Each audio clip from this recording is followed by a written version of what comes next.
गजाननमहर्निशम् अनेकदन्तं भक्तानां एकदन्तं उपास्महे गुरुब्रह्मा गुरुविष्णु गुरुदेवो महेश्वरः गुरुसाक्षात् ब्रह्मा तस्मै श्रीगुरवे नमः एकादिने विदारण्ये वृषे दौवगादयः प्रप्रच्चरातं सर्वे सूतं पौराणिकलो పూర్వకప్పుడు సౌనికాది ఋషులు నేమసారం తపస్సు చేసిన మన కోరికలన్నీ కూడా సిద్ధిస్తాయో అని సూత మహాములు కూడా వేడుకున్నారట. సూత మహాములందరూ కూడా వేడుకున్నారట. ఏకాదనాల యోగోగి పరానుగ్రహకాక్షయ పర్యాటన విధానంలో కాసుర్తాపుత ఇందుకు సూత మహాములు మహాములారా పూర్వప్పుడు నారదుడు శ్రీ మహావిష్ణువు ఇదే విధంగా కోరగా శ్రీహరి చెప్పిన విషయాన్ని కూడా మీకు చెప్పుతున్నాను, శ్రద్ధగా ఉండండి. ఎట్లా చెప్తున్నట్ట, పూర్వకప్పుడు మా నారద మహాముని సర్వలోకాలు కూడా తిరుగుతూ మార్గదేశమున భూలోకాలు వచ్చాట. నారద మహాముని భూలోకాలు వచ్చాట. నారదముని ఆ నారద మహాముని ఆ భూలోక మానవులు పడుతున్న కష్టాలన్నీ కూడా చూచాట. వీళ్ళు ఎట్లా తలుపుకోను అని ఆలోచించుకుంటూ విష్ణులోకానికి వెళ్ళేట.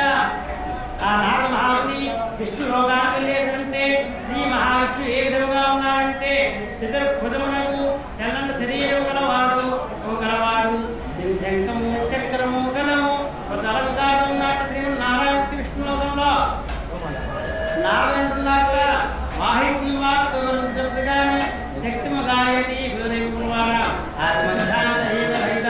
నిర్గుడైనటియు గుణాత్ముడైనటియు ఆది పురుషుడైనటియు భక్తుల భాగవతులు నారాయణ నీకు భక్తులు అనుకుంటున్నారు.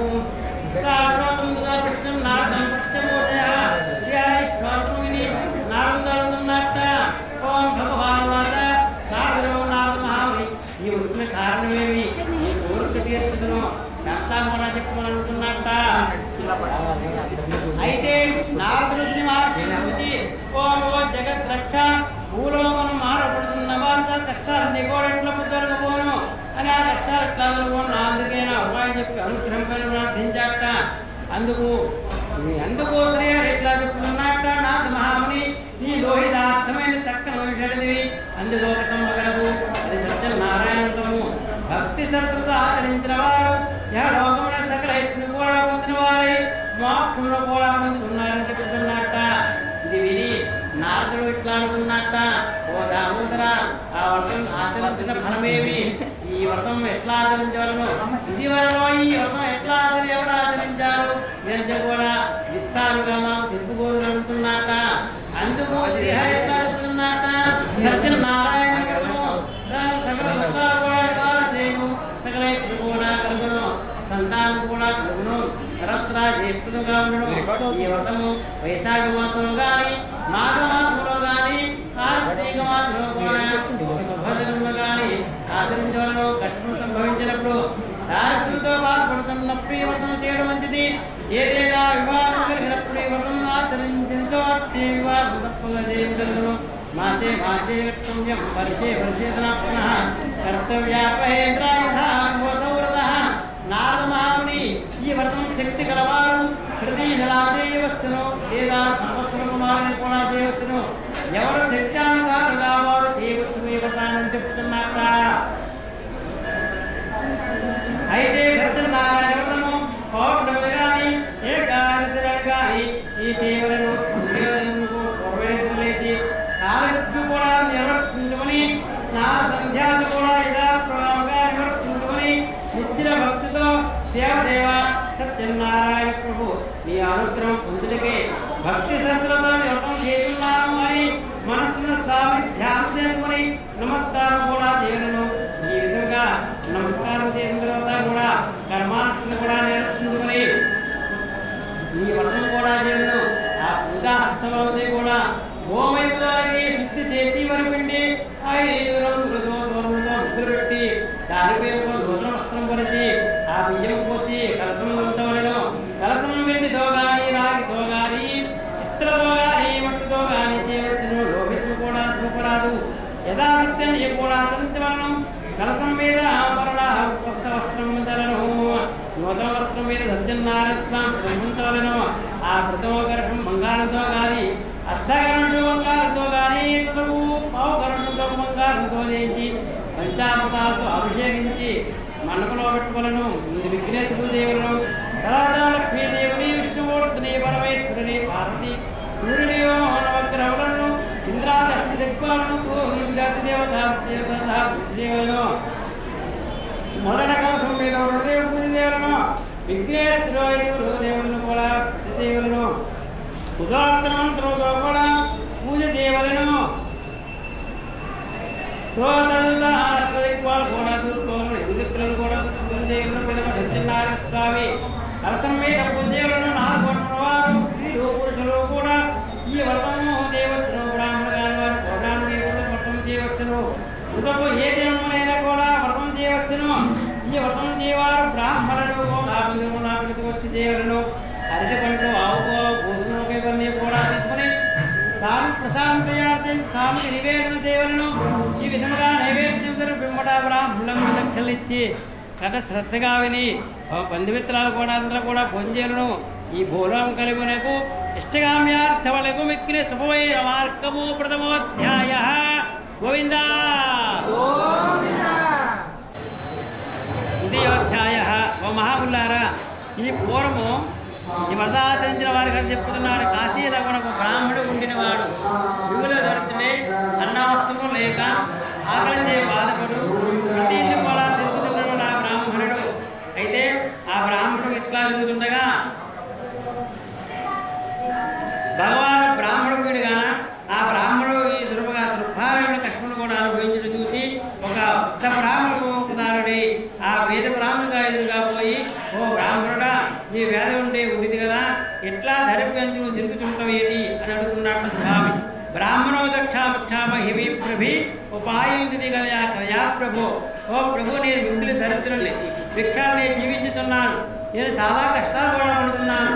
నా దారిద్ర్యం కోడికైనా ఉపాయం చెప్పి అనుగ్రహమే అని ప్రార్థించాక అందుకు బ్రాహ్మణుడా, ఈ సత్యనారాయణ స్వామి శ్రీహరి అవతారం ఉన్నారు.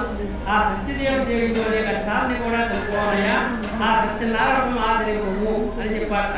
అయితే ఈ విధంగా చెప్పుకుంటే బ్రాహ్మణుడు ఆ వ్రతం ఆచరించు విధానం కూడా చెప్పి అక్కడే అదృశ్యమయ్యాట. ఇది ఆ బ్రాహ్మణుడు ఆ ఒక్క బ్రాహ్మణుడు చెప్పిన సత్యనారాయణ రేపు చేసిందా అని మనసులో సంకల్పించుకున్న వాడై ఆ రాత్రి ఉత్సాహముగా నిద్ర రాకపోగా ఎట్లో దానం కలిపి మరునాడు ప్రాతకాలం ముందే లేచి నిత్యకర్మ కూడా నిర్వర్తించుకున్న వాడై ఈ రోజుకి తప్పక సత్యనారాయణ ఆచరించదు అని మనసులో మరలా స్వామి ధ్యానం చేసుకుని భిక్షాటం వెళ్ళి బయలుదేరేలా బ్రాహ్మణుడు. ఆ దినంపున ఆ బ్రాహ్మణుడు చాలా ద్రవ్యంగా పెంచింది ఆ రోజు.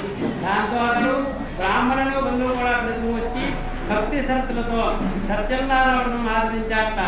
ఈ వ్రత యొక్క ప్రభావం అతడు ఆ బ్రాహ్మణుడు సకల దుఃఖులు కూడా దొరుకుగా సకల సంపదలు కూడా పొందినవాడి చాలా సంతోషం కూడా పొందుతున్నాడు ఆ బ్రాహ్మణుడు. ఇది ఆ బ్రాహ్మణుడు ప్రతి మాసం కూడా విడవకుండా సత్యనారాయణ వ్రతము భక్తి శ్రద్ధలతో చేయకున్నట్ట. ఈ విధముగా ప్రతి మాసము సత్యనారాయణ వ్రతము చేయడం వలన బ్రాహ్మణుడు మహేశ్వరుడే కాక సకల పాపల నుండి విముక్తి పొందినవాడే ఆత్మన వాత్మను కూడా పొందెను. ఈ వ్రతమాచరించిన వారు బ్రాహ్మణులనే సకల దుఃఖము నుండి విముక్తి పొందినవాడే సుఖంగా ఉందును. ఏవం నారాయణోక్తం నారాయణ మహాత్మనే మయా ఓ మహాములారా, ఈ విధంగా శ్రీహరి నారద చెప్పిన వ్రతము కూడా మీకు ఇప్పుడు తెలుసుకోవాలని సూతలవాడు చెప్తున్నట్ట. మరలా ఆ ముళ్ళు కూడా సూతలవాడు ఎట్లా మహాత్మా, బ్రాహ్మణులని ఎవరి వ్రతం ఆచరించారో ఇది అన్ని కూడా విస్తారంగా మాకు తెలుపుకోవాలని అనుకుంటున్నట్ట. సూతలవాడు లాగుతున్నట్టు మహాములారా, ఈ వ్రతం ఎవరిదే చేయబడిందో చెప్తున్నాను వినండి. ఒకప్పుడు బ్రాహ్మణుడు భక్తి శ్రద్ధలతో వ్రతం చేస్తున్నాడు. బంధువులు సర్వజనులు కూడా వచ్చి ఆనందంతో వ్రతగల సత్యంగా వెళ్తున్నట్టు అందరూ కూడా ఈ విధముగా బ్రాహ్మణుడు ఈ వ్రతము చేసి ఉండగా కట్లు వాడు జీవిస్తూ ఒకరు వచ్చి కట్లుగా వీధిలో దించి లోపల వచ్చి ఇదంతా కూడా చూస్తున్నట్ట. ఆ కట్లు వాడు మిగులు ఆగా దప్పతలో ఉండి ఆ బ్రాహ్మణుడు చేయడంతా కూడా చూసి, ఓ మహాత్మా, మీరు చేతున్న వ్రతమేమి, ఈ వ్రతం చేసిన ఏమి ఫలితం వచ్చును, దయతో విస్తారంగా మాకు తెలుసుకోవాలని పంచుతున్నట్ట. అయితే పోయి ఇది సత్యనారాయణ వ్రతము, ఈ వ్రతం ఆచరించిన సకల కోరికలు కూడా సిద్ధించును, సకలేశుడు కూడా కలుగురు. ఆ బ్రాహ్మణుడు యుద్ధముగా చెప్పగా ఆ కట్టెలను కొన్నవాడు మిగిలిన సంతోషించి దాహం తీసుకొని ప్రసాదం కూడా గ్రహించి భోజనం చేసి ఇప్పుడు తన ఇంటికి వెళ్ళిపోయాక ఆ కట్టె కుమ్ముకున్నవాడు. అయితే ఆ కట్టెలు అమ్ముకున్నవాడు ఆ సత్యనారాయణ ఆచరించడం నిశ్చయించుకొని మరునాడు పుల్లల కావడంపై పెట్టుకొని ఈ దినంబన ఈ పుల్లలు అమ్మిన ధనము ఇప్పించి ఈ సత్యనారాయణ చేసిదా అని ఆ సంకల్పించుకున్నట్ట. ఆ కట్టెలు కాబట్టి పట్టణాలకు వెళ్ళి బయలుదేరి వెళ్ళాట. అయితే ఆ కట్టెలు కుమ్మరవాడు ధనవంతులున్న వేసి పోయగా పూర్వధనం కంటే రెట్టింపు ధనం వచ్చిందట. ఆ రోజు చాలా సంతోషించాట. అరటిగొండ్లు చక్కెర నెయ్యి పాలు గోధుమూక ఇవన్నీ కూడా తీసుకుని వెళ్ళాట. అతను తరువాత బంధుమిత్రులు కూడా ఆహ్వానించి యథావిధిగా సత్యనారాయణ వ్రతం ఆచరించాట. ఈ వ్రతము ప్రభావలతలు ధనము పుత్రులు పుత్రికలు సంతోషము జీవితకాలంతో కూడా సకల సుఖాలు కూడా అనుభవించి అర్జున లోకపరాత్తి ఉందట. గోవిందా ఇంకొకరు చెప్తున్నాడు అంటే పూర్వము ఉల్కాపుడు రాజు ఉండేవాడు. అతను ఇంద్రియం కూడా జయించినవాడు, సత్యవంతుడు. ప్రతి దినము కూడా దేవాలయానికి పోతూ అక్కడ ఉన్న బ్రాహ్మణులకు విశేషం ఇచ్చి సంతోషపెట్టుతున్నాడు మహారాజు. అతని భార్య చాలా సౌందర్యవతి, మంచి గుణమ కలగది. ఆ భద్రాద్రి నదీన ఆ రాజ దంపతులతో కూడా సత్యనారాయణ ఆచరించుకున్నట్ట. ఈ రాజట్లా వ్రతము చేస్తుండగా సాధువు ఒక వైశ్యుడు అనంత ధనముని పడనింపుకొని వ్యాపారకే మార్పును కూడా పోతూ రాజు దేశంతో కూడా పడగొట్టుకు పట్టించి రాజ్యవంతకు వెళ్ళి ఇట్లాడుతున్నట్ట. ఓ మహారాజా, మీరు ఇప్పుడు చేస్తున్న వ్రతమేమి విస్తారంగా నాకు తెలుపు కోరుదురు, దయతో నాకు చెప్పుము అని అడుగుతున్నట్ట. ఆ వైశ్యుడు ఇట్లాగా రాజు ఇట్లాడుతున్నట్ట. పోయి పుత్రుల సంతాన పూర్వకమే సత్యనారాయణ చేస్తున్నావయ్యా అని చెప్పాట. ఆ వ్రత విధానం కూడా చెప్పాట మహారాజు అతనికి. అయితే వైశ్యుడికి చెప్తున్నట్ట, ఓ మహారాజా, నాకును కూడా సంతానం లేదు కనుక నేను కూడా వ్రతం ఆచరించి సంతానం పడదని చెప్పాట. విధవా వైశ్యుడు తన వ్యాపారం పూర్తి చూసుకుని తిరిగి తన స్వగ్రామం చేరుకున్నవాడే సత్యనారాయణ ప్రభావం తన భార్య అయిన లీలావతి చెప్పాట. ఆమె విరుచుండగా నాకు సంతానం కలిగినచో ఈ వ్రతం తప్పక ఆచరించదును అది ప్రత్యేకించట. ఆ ఒక దినమున లీలావతి హనుమప్రాంత భక్తి సుగించి గర్భవతి ఒక 10వ మాసం కుమార్తె కలిగిందిట. ఆ వైశ్య దంపతులకు కుమార్తెకు కళావతి అని నామకరణం పెట్టారట. అల్లారుడిగా పెరుగుతుందని కళావతి ఆ శుక్లపక్ష చంద్రునే దినదిన ప్రవృద్ధమానంతో అంట. అయితే అప్పుడు లీలావతి భర్తను చూసి నాదా మనకు సంతానం కలిగినచో సత్యనారాయణ వ్రతం చేసేదానికి పరిస్థితులు పెట్టిన కదా, మనకు సంతానం కలిగింది కనుక వ్రతము చేయుడు అని చెప్పిందిట. అందు అతడు అమ్మాయి వివాహాలలో వ్రతము చేసేదను అని ఆమెకు సమాధానం కూడా చెప్పి వ్యాపారానికే పట్టణానికి వెళ్ళిపోయాట. తరువాత కొంతకాలంకు కళావతి యుక్త వయస్సు వచ్చిన చూసి ఒక దూతను పిలిచి నీవు పోయి అమ్మాయికి తగిన వరును చూసి తీసుకురమ్మని పంపించాట. సాధువ వయస్సుడు ఎట్లా జాగ్రత్తగా ఆ దూత వెంటనే కాంచనకు పోయి యోగ్యుడైన వయస్సు కుమారుని చూసి తీసుకుని వచ్చాట. అతడు అన్ని విధములా తన కుమార్తెకు తగిన వాడుగా గుండును చూసి సాధువ వయస్సు కుమారుడు కూడా తన కుమార్తెనే కళావతిచ్చి మహావైభవంగా వివాహం చేశాట. అయితే ఆ ఆనందంతో ఉండియో వైశ్యుడు ఆ సత్యనారాయణ స్వామి వ్రతం మాట మర్చిపోయేట. అందుకు సత్యనారాయణ స్వామి వైశ్యుపై కోపం వచ్చింది. వ్యాపార బహుళకుడైన వైశ్యుడు అల్లుడితో కూడా వ్యాపార నిమిత్తం బయలుదేరి సముద్ర తీర గల రత్నసారపురంకు పోయాట. ఆ రత్నసారపురం చంద్రకేళి మహారాజు పరిపాలిస్తున్నట్ట అక్కడ. అయితే ఆ సత్యనారాయణ స్వామి కోపించిన వాడి అతను శపించాట. వీరికి దారుణంగా కఠినముగా దుఃఖము కలుగుగాక అని శపించాట. ఆ రాత్రి దొంగలు రాజగారి ధనాగారం నుండి కొంచెం ధనం అపహరించి వచ్చి వర్తలు ఉన్న చోట ఉంచుకున్నట్ట. రాజ్యబడుల దొంగలు పట్టుకున్నట్టు నలుమూలలా కూడా వెతుకుతూ తన దగ్గర ఒకటి చూసి ఆ దొంగల ధనవంతి కూడా వర్తకులంతా చెలవేసి మాయమైపోయారట. రాజ్యబడులు ధనం అక్కడ నుండి చూసి ఆ వయస్సులే దొంగలను నిశ్చయించి వారి కట్టి రాజ్య తీసుకుపోయారట. బట్టలో రాజు చూసి ప్రభు ధనంతో కూడా చోరులను తీసుకుని వచ్చింది విచారించి తగిన శిక్ష విధింపుడు అని విన్నపించారట. రాజు కూడా విచారణ చేయగే వీరు తీసుకుని పోయే కారాగృహం బంధించుకుంటే బొట్టుగా త్యాగించారట. బొట్ల వయసును తీసుకుని పోయి కారాగృహం బంధించారట. ఎంత ప్రార్థించినా కూడా వారి మాట ఎరగోసరికి గనవ చంద్రకేతు మహారాజు ఆ వయస్సులో పడవన్న ధర్మ తన స్వాధీనం చేసుకున్నట్ట. ఆ మరియు సత్యనారాయణ స్వామి శాపం వలన వయస్సు యొక్క భార్య కుమార్తె అనేక కష్టాలు కూడా పాలయ్యాట. వారి గృహమంత ధనంతి కూడా చోరులు అపహరించుకుపోయాట. అయితే ఆ మరియు విలాసులు రోగం వచ్చును, మూడవ విధానం కూడా అధికమయ్యను. తినుడే తిండి లేక ఇంటింటికి భిక్షాటముట్టుకుని కొనసాగుతున్నట్టు నా తల్లి కూతురులు ఇద్దరు కూడా. కళావతి అన్నము లేక తిరుగుచుండెను. ఆమె ఒక దినంపన ఆకలిగా ఉన్న బ్రాహ్మణ ఇంట చేరిందిట. ఆ దినంపన బ్రాహ్మణ ఇంట సత్యనారాయణ స్వామి వ్రతం జరుగుతుండగా చూసి కళావతి వ్రతం పూర్తయ్యి కూడా అక్కడే ఉండి ఆ వ్రతము చూసి కథ విని స్వామిని ప్రార్థించిందిట. కళావతి ప్రసాదం కూడా స్వీకరించి రాత్రి ఇల్లి ఆలస్యంగా చేరుకుందిట. తల్లి కళావతిని చూసి ఇట్లా అంటుంట, అమ్మాయి ఇంత రాత్రి వరకు ఎక్కడ ఉంటివి అని అడిగిందిట.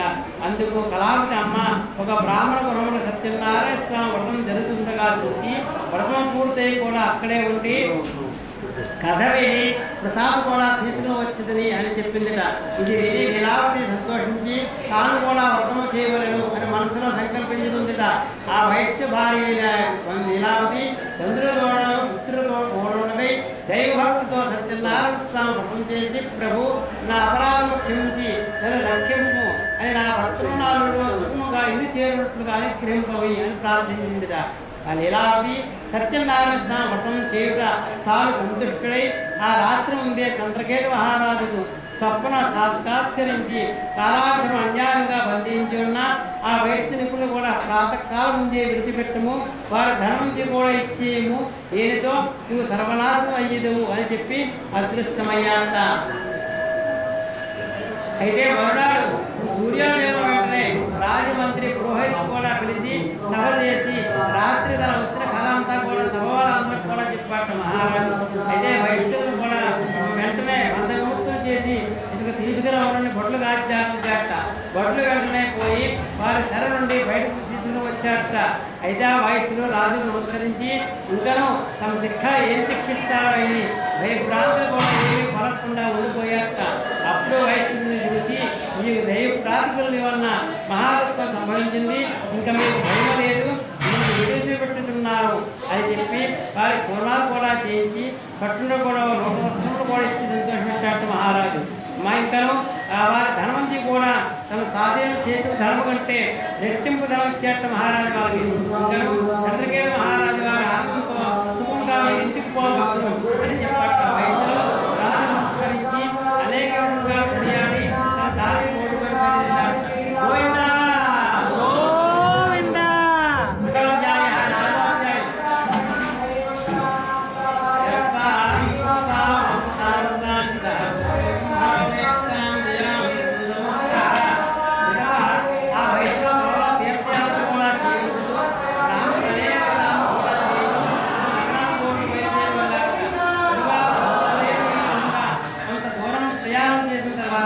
సత్యనారాయణ స్వామి సన్యాసరూపం ధరించి ఆ వయస్సు వాళ్ళకు వచ్చి వయస్సులారా నీ పనుల సామాలు ఏమిటి అనుకుంటున్నట్ట స్వామి.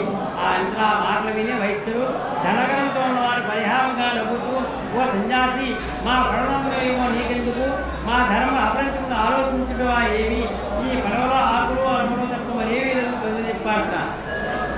అయితే స్వామి విధంగా అట్లా చెప్పారా సన్యాసి అక్కడ నుండి వెడలిపోయి అది కొంచెం దూరంగా చెట్టు కింద కూర్చున్నట్ట. వయస్సు తన తీర్థులు కూడా ఇచ్చిన కూడా ఎడుతుంది పడవ కేసు చూసి తెల్లబోయాట. పాలు తక్కువ చూసి ఆ వయస్సులో మనలో ధనంలో ఉన్న సంచులంతా కూడా ఆకులు అలంలో ఉండడం చూసి మూర్తిల్ని ఇంత సేపటికి వెలిపించి సాగుతున్నట్ట. అప్పుడు అల్లుడు రాముడి చూసిన ఏర్చిన పరవేదం ఏమున్నది, సన్యాసించిన కనుక ఎట్లా అయినది, ఏమి చేసినా సన్యాసే జీవులను కనుక ఆయన ప్రార్థించడం మంచిది, అలా చేసిన మన సమలభించడం చెప్పగానే ఆ వయసులో అల్లుడు మాట విని పొరుగున సన్యాసి వద్దకు పోయి సంస్కారం కూడా చేసి మహాత్మా అత్యాన్ని అవిగితే పరిహారంగా మాట్లాడుతుని నా అపరాధం క్షమించు లక్ష్యము అనేక విధంగా ప్రార్థించాక. అప్పుడు ఆ సన్యాసి వయసు చూసి పోయి నా వ్రతం సత్యనారాయణ స్వామి వ్రతం చేస్తానని మాటను చేయకపోవడం వల్లనే నీకు బాధలో కలిగిందని చెప్పాట. వయసులో సన్యాసం చూసి ప్రభు ఈ లోహితాత్మలో నీ మాయను నిండి ఉన్నది, బ్రహ్మాది కూడా నిన్ను గ్రహింపదాలను, నేను ఎంతన వాళ్ళను నాపై కరుణ చూపము, నా ధర్మం నాకు లభించినట్లుగా రక్షింపు అనేక విధంగా ప్రార్థించాట. అందుకు సంతుష్టుడే స్వామి వల్ల పడలో భక్తుల ధర్మం కూడా ఉన్నట్లుగా వరమిచ్చి అంతర్ధానమయ్యాట స్వామి. తరువాత వయసులో ఉదయం నామెక్కి చూడగా ధనవంతి కూడా యథాప్రకారం అక్కడక్కడే ఉండిందిట. సత్యనారాయణ స్వామి అనుగ్రహం వలన తన తలము లభించినందుకు సంతోషించి స్వగ్రహణ కోడకు బయలుదేరి వెళ్ళారట. అయితే తరువాత వయసులో అల్లుడ అదే రత్నసారపురం అని చెప్పి భార్యాపుత్రులు తెలుపు రమణకు దూతను పంపించాడు ఇంటికి. ఆ దూత లగమునకు పోయి నీలావతి చూసి, అమ్మ మీ భర్త అల్లుడు వచ్చి ఉన్నారు, అలవప్పుడే రేపు చేరిందని చెప్పగానే నీలావతి పూర్ణమానమే చాలా ఆనందించి, అమ్మాయి సత్యనారాయణ స్వామి త్వరగా ముగించడము, నేను పడవద్దకు పోతున్నాను అని కుమార్తెను తొందర చేసి బయలుదేరి వెళ్ళాట. అంత కుమార్తె పూజపూర్తిగానే చేసింది, కానీ ఈ తొందరలో ప్రసాదం పూజించడం మర్చిపోయిందిట. అందుకు సత్యనారాయణ స్వామి కోపం వచ్చిందిట. ధనము తీవ్రం ఉన్న పడవ మునిగిపోయిందిట. తీవ్రమైన వారందరూ కూడా ఇది అందరూ చూసి ఆశ్చర్యపోయారట. వయస్సు భార్య కుమార్తె మిగులు దుఃఖించుతున్నట్ట. వారందరూ ఇట్లా దుఃఖిస్తుండగా తల్లి తన కుమార్తెను చూసి వినిపించుతూ, అల్లుడా చూస్తుండగానే రోగులో మునిగిపోతుంది కదా, ఇదంతా కూడా సత్యనారాయణ స్వామి మహాత్మ్యాన్ని తలంచుతూ కుమార్తెను కౌగులించుకొని వినిపించసాగుతున్నట్ట. కళావతి తన భర్తను చనిపోవడం చూసి తన పాదులు కూడా కైకొని సమానంగా చేయకూడదు సిద్ధపడిందిట. అందు వయస్సులు దుఃఖించుతూ అంతే కూడా సత్యనారాయణ స్వామి మహాత్మే కానీ వేరు కాదు అని నిశ్చయించుకొని తన శక్తిని సంతరించని స్వామి కొలచదని సంకల్పించుకొని అందరిని కూడా పిలిచి తన అభిప్రాయం కూడా చెప్పి అందరూ కూడా సంస్కారం కూడా వేడుకున్నారు అక్కడ. అంత సత్యనారాయణ స్వామి వయస్సునే కరుణ చూపి, ఓ వయస్సుగా ఈ కుమార్తె ప్రసాదం పూజించకుండా భర్తల సూచనకు వచ్చింది, ఆమె ఇంటికి పోయి ప్రసాదం స్వీకరించి వచ్చిందో అంతే కూడా శుభమగునని చెప్పగానే ఈ విధముగా ఆకాశం నుండి వచ్చి మాటలు కూడా విని కళావతి వెంటనే ఇంటికి పోయి స్వామి ప్రసాదం స్వీకరించి వచ్చిందిట. ఆమె తిరిగి సముద్రీయంకు వచ్చేసరికి తన భర్త నామతో కూడా తేలి ఉండిందిట. ఇది చూసి అందరూ కూడా చాలా ఆనందించేటప్పుడు కళావతి తండ్రిని చూసి, తండ్రి ఇక ఆలస్యలా చేసదు, ఇంటికి పోదు రమ్ము అని చెప్పింది. అప్పుడు వయసులు బంధమిత్రాలు కూడా కలిసి అక్కడే సత్యనారాయణ స్వామి ఆచరించి పిమ్మట సుముగా ఇల్లు చేరుకుందిట. తరువాత ఆ వయస్సులు బతికినంత కాలము ఆ పౌర్ణమిని కానీ ఏకాదశిని కానీ సత్యనారాయణ స్వామి వ్రతం చేయుచు జీవితకాలంతి కూడా సకల సుఖాలు కూడా అనుభవించి అర్జున స్వర్గలోక ప్రాప్తి ఉందట. గోవిందా గోవిందా. పంచమోధ్యాయ ప్రారంభ. సూత మహాముని మరలా ఎట్లా చెప్తున్నట్టు మహామునేంద్ర, సూత మహాముని ఎట్లా చెప్తున్నట్ట, మహామునేంద్రులారా ఈ కథ చెప్తున్నారు ఏంటంటే, పూర్వ తుంగత్రుడు ఒక రాజు ప్రజలు కూడా అన్న తండ్రి వల్లే రాజ్యాన్ని కూడా పొరబడుతున్నట్ట తుంగత్రుడు. ఆ తుంగత్రుడు నాడు అరణ్యమునకు పోయి అనేక జంతువులను సంహరించి దిగొచ్చి మార్గమునకు మారేడు చెట్టు కింద గొర్రెలందరూ కూడా పుత్రాలు కూడిన వారి పరమ జరుగుతుండగా భూతయో మనోగర్మదేవుడు వెళ్ళగా చూడగా స్వామి నమస్కారం కూడా చేయక వెళ్ళిపోయాట. అంటే ఆ తర్వాత గొడవలు ప్రసాదం ఉంటే రాజ్యం ముంగిటి నుంచి మరలా పూజాస్థలము భక్తులతో పూజించారు. అందరూ కూడా ఆ రాజు ప్రసాదం పూజించగానే తన నగరానికి వెళ్ళిపోయాట. అందుకు సత్యనారాయణ స్వామి రాజుపై ఆక్రమం వచ్చాను. అందుచేత రాజు యొక్క కుమారు కూడా చనిపోయాట. సకల సంపదలు కూడా హరించిపోయాట. క్రమగా దారిద్ర్యం సంభవించిందట. తరువాత అనేక కష్టాలు కూడా ప్రాప్తమయ్యాట. ఇది అంతయు కూడా తాను తండ్రిట్లా తలబోతున్నట్టు మహారాజా కొలనిచ్చినారు నీచభరతుని నీచంగా భావించి స్వామి ప్రసాదం భక్షితకే తిరస్కరించదని, అందుచేత సత్యదేవుడు నాపై ఆగ్రహం కలుగుట వలన నాకు స్థితి కలిగింది అని ఆలోచించుకొని వెంటనే గొల్లల చెంతకు పోయి భక్తి శ్రద్ధలతో సత్యనారాయణ స్వామి వ్రతం ఆచరించాట. ఇటు ఆ రాజు మరలా ధర్మంతుడే సకల కష్టం నుండి విముక్తి పొందినవాడే పుత్రవంతులవాడే సకల సుఖమును అనుభవించి అత్మన స్వర్గలోక ప్రాప్తి ఉందట మహారాజు. ఈ మహాప్రభావమైన ఈ వ్రతమును భక్తి శ్రద్ధలతో ఎవరైతే ఆచరించదురో, ఎవరైతే ఈ కథ భక్తితో ఉందిరో వారు ధనవంతులగును. బంధము కూడా పొందినవాడు విముక్తి పొందెను. వైగ్రస్తుడైన ధైర్యవంతులగును. ఈ సకలాభీష్టము కూడా పొందిన వారై ఆత్మన స్వర్గలోక ప్రాప్తి పొందుతారు. కావున సత్యనారాయణ స్వామి వ్రతం ఆచరించిన మానవుడు సర్వ విధములతో కూడా దుఃఖం నుండి విముక్తి వలనను. కనుక సత్యనారాయణ వ్రతము చేయవలన యావశక్తము వ్రత విధానము వ్రతం యొక్క మహాత్మ్యం కూడా అందుచేత ఫలించిన విధమును కూడా వివరించిందని. కలిగిన సత్యనారాయణ స్వామి ప్రత్యక్ష బలమైనది. కలిగిన సత్యనారాయణ స్వామి కొందరు సత్యేశ్వరుడు కొందరు, సత్యనారాయణుడు కొందరు కూడా సత్యదేవుని కూడా పిలుచుతున్నారు. అందరూ కూడా సనాతన హరి కలిగిన అనేక అవతార రూపమును కూడా పొంది భక్తులు కాపాడుతూ వారి కోరికలు కూడా తీరుతున్నట్టు స్వామి. ఈ వ్రతం చేరుకు శక్తి లేదో ఎవరైనా వ్రతం కూడా చూడగా చివరకు కూడా భక్తి ధర్మించడం సత్యదేవుల అనుగ్రహం వలన సకల కష్టములు కూడా తెలుగు, సకల సంపదలు కూడా ఇది స్నాని కూడా రేఖాండే సత్యనారాయణ వ్రతకథాయాం పంచమోధ్యాసమాప్తః. స్వస్తి ప్రజాభ్యాం పరిపాలయంతాం జ్ఞానేన మార్గేణ మహీమహీషాః. గోబ్రాహ్మణేభ్యः శుభమస్తు నిత్యం. లోకాః సమస్తాః సుఖినో భవంతు. గోవిందా. అక్షంతలు పక్కన వేసి ఇందాక తాళపోగు వేసిన అక్షంతలు కూడా అన్ని కూడా కలిపేసి స్వామి దగ్గర అక్షంతలు వేయండి సార్. కలసం మీద అక్షంతలు వేయండి.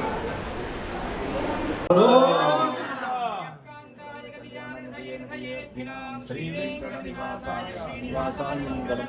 లక్ష్మీ సంక్రామలపుత్రోక్షే చక్షుషే సర్వలోకానాం వెంకటేశాయ మంగళం. శ్రీ వెంకటాయ శుభ్రాగ్రమంగళాభరణాంగరే మంగళానాం నివాసాయ శ్రీనివాసాయ మంగళం. సర్వైవ సౌందర్య సంపదా సర్వచేతసా సదా సమ్మోహనాయ వెంకటేశాయ మంగళం. నీరాజనం సమర్పయామి. గోవిందా.